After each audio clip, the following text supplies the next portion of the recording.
afternoon, everybody. Good afternoon. How are we today? Good. During his inaugural address, President Trump promised that America would be a manufacturing nation once again, and liberal pundits mocked him for it. But those critics were proven wrong once again.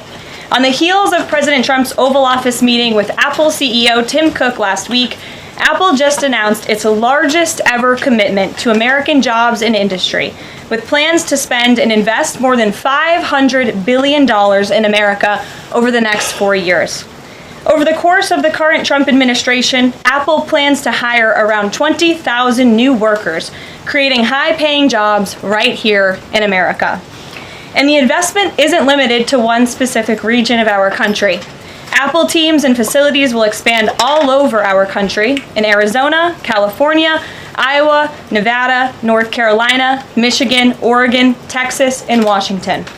With President Trump in charge, America is open for business. Apple CEO Tim Cook said it best in the company's announcement: "We are bullish on the future of American innovation." On top of this incredible Apple announcement, President Trump already announced more than $1 trillion in pledged investments into the United States. And on another important note that the American people entrusted President Trump to fulfill, this administration's efforts to seal the border continue to prove extraordinarily successful. In President Trump's first month back in office alone, illegal border crossings hit lows not seen in decades, down 94% over the past year, while interior arrests are up 134%. And this past Saturday, this is a significant statistic that I wanted to share with all of you, there were only 220 illegal border crossings on Saturday. This is a 15-year low. Think about that in comparison to the amount of illegal border crossings we saw under the previous administration. Fox recently reported that a San Diego migrant shelter is closing its doors after saying they have not received new asylum-seeking families or individuals since January 20th. We all know what happened on January 20th, don't we? And yesterday, New York City Mayor Eric Adams announced that the massive Roosevelt Hotel migrant shelter in Manhattan will shut down in the next few months. We're also seeing a reverse migration effect.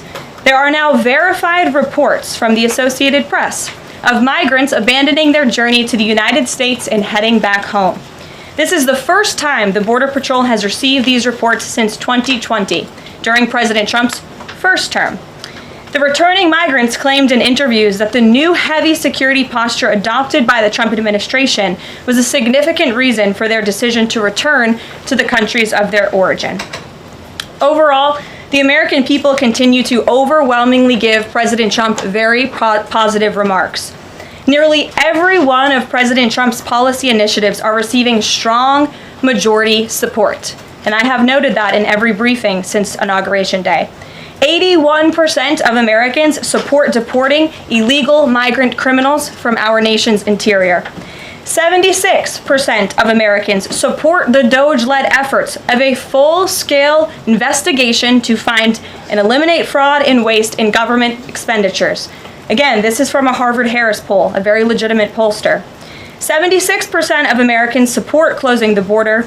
69% of Americans support President Trump's common-sense efforts to ban men from women's sports. As you all know, we celebrated that executive order at the White House a couple of weeks ago.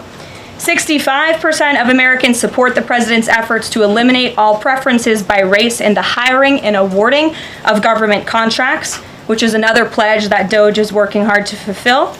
And 61% of Americans, vast majority, support the president's plan for reciprocal tariffs to ensure that other countries are treating us the way we have always been treated. Despite what many Democrats and media members want you to believe, the Trump agenda is not only necessary, but it is overwhelmingly popular. Why? Because it's driven by common sense. And finally, as you all saw yesterday, a federal judge denied the Associated Press's emergency motion for a temporary restraining order against myself, our Deputy Chief of Staff Taylor Budowich, and our Chief of Staff Susie Wiles for our decision to remove the Associated Press from the White House press pool for certain and special events. The judge's ruling, upholding our decision to deny the Associated Press such privileged access, reinforces the truth. And it reiterates what I said from this podium last week when that suit was filed. Asking the President of the United States questions in limited spaces, such as the Oval Office in Air Force One, is a privilege that unfortunately has only been granted to a few. It is not a legal right for all. The Trump administration has already proven to be the most transparent ever, and this president, the most accessible in history. This is evidenced by President Trump's daily press conferences in the Oval Office, where he takes many questions from the journalists who have the honor and privilege of standing before the beautiful Resolute desk. The president and this entire White House are committed to ensuring the American people continue to receive this same level of historic transparency, access, and visibility. In fact, we want to double down and give even greater access to the American people. We want more outlets and new outlets to have a chance to take part in the press pool, to cover this administration's unprecedented achievements up close, front and center. As you all know, for decades, a group of DC-based journalists, the White House Correspondents Association, has long dictated which journalists get to ask questions of the President of the United States in these most intimate spaces. Not anymore. I am proud to announce that we are going to give the power back to the people who read your papers, who watch your television shows, and who listen to your radio stations. Moving forward, the White House press pool will be determined by the White House press team. Legacy outlets who have participated in the press pool for decades will still be allowed to join, fear not, but we will also be offering the privilege to well-deserving outlets who have never been allowed to share in this awesome responsibility. Just like we added a new media seat in this briefing room, legacy media outlets who have been here for years will still participate in the pool, but new voices are going to be welcomed in as well. As part of these changes, we will continue the rotation amongst the 5 major television networks to ensure the president's remarks are heard far and wide around this world. We will add additional streaming services which reach different audiences than traditional cable and broadcast. This is the ever-changing landscape of the media in the United States today. We will continue to rotate a print pooler who has the great responsibility of quickly transcribing the president's remarks and disseminating them to the rest of the world. And we will add outlets to the print pool rotation who have long been denied the privilege to partake in this experience but are committed to covering this White House beat. We will continue to rotate a radio pooler and add other radio hosts who have been denied access, especially local radio hosts who serve as the heartbeat of our country. And we will add additional outlets and reporters who are well suited to cover the news of the day and ask substantive questions of the President of the United States, depending on the news he is making on that given day.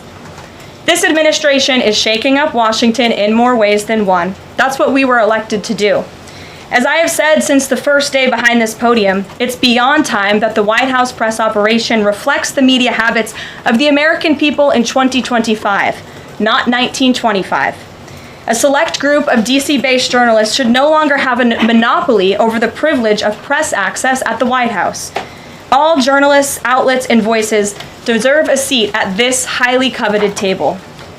So by deciding which outlets make up the limited press pool on a day-to-day basis, the White House will be restoring power back to the American people who President Trump was elected to serve. So in that note, in our new media seat today, we have Shelby Talcott, who is a White House reporter for Semaphore.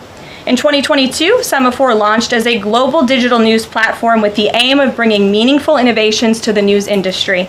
Today, they have nearly 1 million newsletter subscribers spanning 11 separate editions.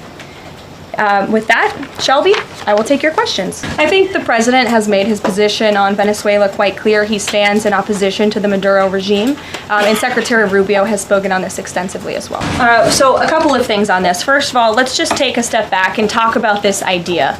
The president sent out a truth last weekend to Elon Musk saying he loves everything Elon is doing and he wants him to be even more aggressive because Doge thus far has proven incredibly successful in making our government more efficient. And so Elon and Doge came up with this idea. Elon has implemented this at his private companies. It has proven successful.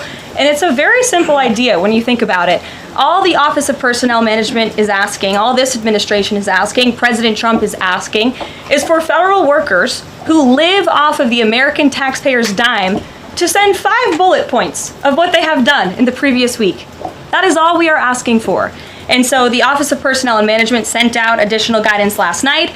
Those responses should be directed to agency leadership, and the president defers to his cabinet secretaries, who he's obviously entrusted to pursue the guidance relative to their specific workforce. And for some of the agencies that you've seen who have said, please don't send these emails, it's in their best interest for that specific agency, and the president supports that. And let me be very clear, the president and Elon is his entire cabinet are working as one unified team, and they are implementing these very common sense solutions.